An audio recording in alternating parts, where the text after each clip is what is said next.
Hi all. നാളത്തേക്കുള്ള നിഫ്റ്റിയുടെ important ആയിട്ടുള്ള levels ആണ് നമ്മൾ നോക്കാനായിട്ട് പോകുന്നത്. അപ്പം ഈ ഒരു വീഡിയോയില് നമ്മൾ നിഫ്റ്റിയുടെ സ്പോട്ട് പ്രൈസിന്റെ സപ്പോർട്ട് ആൻഡ് റെസിസ്റ്റൻസും അതുപോലെ തന്നെ ഫ്യൂച്ചർ പ്രൈസിന്റെ അതായത് മാർക്കറ്റ് പ്രൊഫൈൽ ചാർട്ട്സിനെ ബേസ് ചെയ്തിട്ടുള്ള ഫ്യൂച്ചറിന്റെ ഇമ്പോർട്ടന്റ് ആയിട്ടുള്ള ലെവൽസ് നമ്മൾ ഡിസ്കസ് ചെയ്യുന്നുണ്ട്. അപ്പൊ നിങ്ങൾ വീഡിയോ കംപ്ലീറ്റ് ആയിട്ട് കാണുക. നമ്മൾ പറയുന്ന ലെവൽസ് എല്ലാം കൃത്യമായിട്ട് നിങ്ങളുടെ ചാർട്ട്സിൽ നിങ്ങൾ മാർക്ക് ചെയ്ത് വെക്കുക. ഓക്കെ. അപ്പം ഞാനിപ്പോൾ ഉള്ളത് നിഫ്റ്റിയുടെ ഒരു സ്പോട്ട് പ്രൈസിന്റെ 5 മിനിറ്റ് ടൈം ഫ്രെയിം ചാർട്ടിലാണ്. ഓക്കെ. അപ്പം ഇന്നിപ്പം മാർക്കറ്റ് ക്ലോസ് ചെയ്തിരിക്കുന്നത് ഒരു പോസിറ്റീവ് ആയിട്ടുള്ള ഒരു നല്ലൊരു ഹ്യൂജ് ക്യാപ്പ് അപ്പ് ഓപ്പണിംഗ് ആയിരുന്നു ഇന്ന് രാവിലെ കണ്ടത്. അതുപോലെ തന്നെ മാർക്കറ്റ് ക്ലോസ് ചെയ്തിരിക്കുന്നത് 24,000 മുകളിലാണ്. അപ്പം ഇന്നത്തെ മാർക്കറ്റ് ഓപ്പൺ ചെയ്തപ്പോൾ നമ്മൾ രാവിലെ നമ്മുടെ ഗ്രൂപ്പിൽ മെൻഷൻ ചെയ്തിരുന്നു. അതായത് നിഫ്റ്റി ഓപ്പൺ ചെയ്തിരിക്കുന്ന ഒരു റെസിസ്റ്റൻസ് സോണിന്റെ ഉള്ളിലുള്ള നമ്മൾ കറക്റ്റ് ആയിട്ട് മെൻഷൻ ചെയ്തിരുന്നു. അതായത് 23,840യുടെയും 23,930 ഈ ഒരു ഏരിയ എന്ന് പറയുന്ന ഒരു റെസിസ്റ്റൻസ് സോണാണ്. അപ്പം ആ ഒരു റെസിസ്റ്റൻസ് സോണിന്റെ ഉള്ളിലാണ് ഇന്നത്തെ നിഫ്റ്റിയുടെ ഓപ്പണിംഗ് വന്നത്.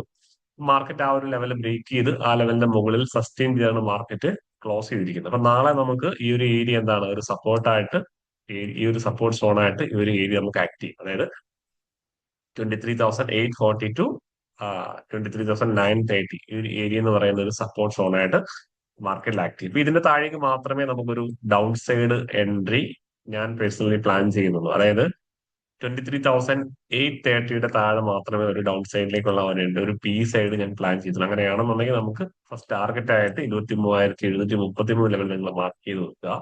അതേപോലെ തന്നെ 23,600 ലെവല് നെക്സ്റ്റ് ഒരു സപ്പോർട്ടാണ്. അതുപോലെ തന്നെ 23,470 ആ ഒരു ഏരിയ ഒരു സപ്പോർട്ട് സോണാണ്. ഓക്കെ. അതുപോലെ തന്നെ 23,500 ഒരു സൈക്കോളജിക്കൽ സപ്പോർട്ടായിട്ട് മാർക്കറ്റിൽ ആക്ട് ചെയ്യും. അപ്പം ഇതിന്റെ മുകളിൽ മാർക്കറ്റിന് ഒരു ബുള്ളിഷ് ആയിട്ടുള്ള ഒരു വ്യൂ തന്നെയാണ്. അപ്പം നാളത്തേക്ക് നമുക്കൊരു ഫ്ലാറ്റ് ഓപ്പണിംഗ് തന്ന് മാർക്കറ്റ് ഈ ഒരു ഏരിയയിൽ നിന്ന് മാർക്കറ്റ് മുകളിലോട്ട് പോകുന്നത് കണ്ടാൽ നമുക്കൊരു ഓപ്പർച്യൂണിറ്റി ആണ്. അതുപോലെ തന്നെ ഈ ഒരു ഹൈ കട്ട് ചെയ്ത് പോവുകയാണെങ്കിൽ നമുക്കൊരു ഓപ്പർച്യൂണിറ്റി ആണ്.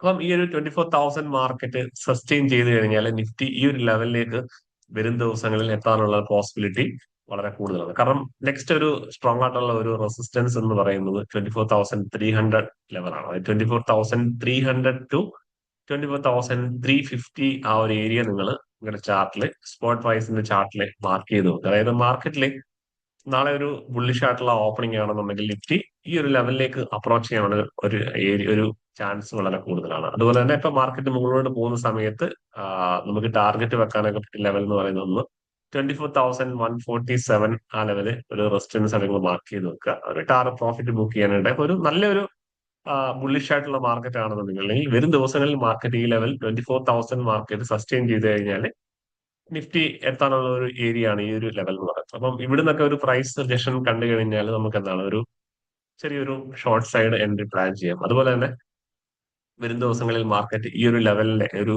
24,350 ലെവൽ മാർക്കറ്റ് ബ്രേക്ക് ചെയ്ത് കഴിഞ്ഞാൽ അഗെയിൻ മാർക്കറ്റ് ഒരു അപ്സൈഡിലേക്കുള്ള മൂവ് നമുക്ക് എക്സ്പെക്ട് ചെയ്യാം. ഓക്കെ. അപ്പം ഈ ഒരു ലെവൽ ഈ ഒരു സോൺ നിങ്ങൾ കറക്റ്റ് ആയിട്ട് ചാർട്ടിൽ മാർക്ക് ചെയ്ത് വെക്കുക. അപ്പൊ ഞാൻ നേരെ നിഫ്റ്റിയുടെ ഫ്യൂച്ചറിന്റെ ചാർട്ടിലേക്ക് പോവാണ്.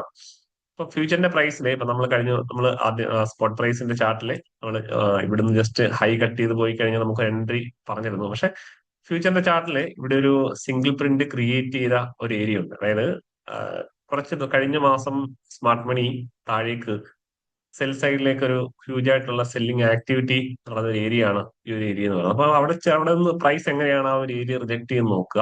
അപ്പൊ കുറച്ചുകൂടെ സേഫ് ആയിട്ട് നമ്മൾ നോക്കുകയാണെങ്കിൽ ഈ ഒരു ലെവലിന്റെ മുകളിലാണ് കുറച്ചുകൂടെ നല്ലൊരു അപ്സൈഡ് മൂവ് എക്സ്പെക്ട് ചെയ്യുന്നത്. അതായത് 24,110 മുതൽ 24,120 ആ ഒരു ഏരിയ നിങ്ങളത് മാർക്ക് ചെയ്ത് വെക്കുക. അപ്പൊ അവിടെ എങ്ങനെയാണ് പ്രൈസ് റിയാക്ട് ചെയ്യുന്നത്. ഇപ്പൊ ഇവിടുന്ന് റിജക്ഷൻ വന്നു കഴിഞ്ഞാൽ ചിലപ്പോൾ ഇവിടുന്ന് ചെറിയൊരു റിജക്ഷൻ വരാനുള്ള ചാൻസ് ഉണ്ട്. അപ്പൊ ഇതിന്റെ മുകളിലോട്ട് പോയി കഴിഞ്ഞാൽ മാർക്കറ്റ് മുകളിലോട്ട് പോകാനുള്ള പോസിബിലിറ്റി ഉണ്ട്. അപ്പം എന്തെങ്കിലും റിജക്ഷൻ നമുക്ക് ഫീൽ ചെയ്ത് കഴിഞ്ഞാൽ നമ്മുടെ ഗ്രൂപ്പിൽ അപ്ഡേറ്റ് ചെയ്യുന്നതായിരിക്കും. ചാർട്ടിൽ നമ്മുടെ വാട്സ്ആപ്പ് കമ്മ്യൂണിറ്റി ഗ്രൂപ്പിൽ നമ്മൾ അപ്ഡേറ്റ് ചെയ്യുന്നതായിരിക്കും.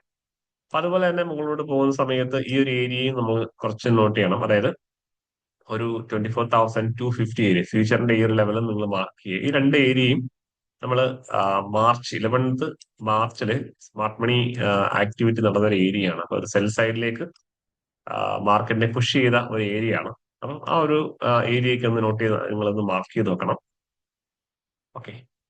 അതുപോലെ തന്നെ ഏറ്റവും ടോപ്പിലുള്ള ഈ ഒരു ലെവലും അതായത് 24,350 ആ ഒരു ഏരിയ ഫ്യൂച്ചറിന്റെ ഈ ഒരു ലെവലും, അതായത് 24,350 മുതൽ 24,375 വരെയുള്ള ആ ഒരു ഏരിയയും ഒരു റെസിസ്റ്റൻസ് സോൺ ആയിട്ട് മാർക്കറ്റിൽ ആക്ട് ചെയ്യും. ഫ്യൂച്ചറിന്റെ ചാർട്ടാണത്. അപ്പം ഈ ഒരു ലെവൽസ് ഒക്കെ നിങ്ങൾ നോട്ട് ചെയ്ത് വെക്കുക. അതുപോലെ തന്നെ സ്പോട്ട് പ്രൈസിന്റെ ലെവൽസും ഞാൻ ഈ പറഞ്ഞ ലെവൽസ് ഒക്കെ കറക്റ്റ് ആയിട്ട് നിങ്ങൾ ചാർട്ടിൽ മാർക്ക് ചെയ്ത് വെക്കുക. അപ്പം മാർക്കറ്റിൽ ഒരു ബുള്ളിഷ് ആയിട്ടുള്ള ഒരു വ്യൂ കണ്ടു കഴിഞ്ഞാൽ മാർക്കറ്റ് ഈ ഒരു ലെവലിലേക്ക് അപ്രോച്ച് ചെയ്യാനുള്ള ചാൻസ് ഉണ്ട്. ഇവിടുന്ന് ചെറിയൊരു പ്രൈസ് സജഷൻ കണ്ടു കഴിഞ്ഞാൽ നമുക്കൊരു ഷോർട്ട് സൈഡിലേക്ക് ഒരു എൻട്രി, ചെറിയൊരു എൻട്രി പ്ലാൻ ചെയ്യാവുന്നതാണ്. അതുപോലെ തന്നെ നമ്മുടെ ഡൗൺ സൈഡ് വ്യൂവും നിങ്ങൾ ക്ലിയർ ആയിട്ട് നോട്ട് ചെയ്ത് വെക്കുക. ഇതിന്റെ താഴെ മാത്രമാണ് നമ്മളൊരു ഡൗൺ സൈഡിലേക്കുള്ള എൻട്രി പ്ലാൻ ചെയ്യുന്നത്. ഓക്കെ, അപ്പൊ നമുക്ക് വരും ദിവസങ്ങളിൽ നമുക്ക് നെക്സ്റ്റ് വീഡിയോയിൽ കാണാം. Thank you.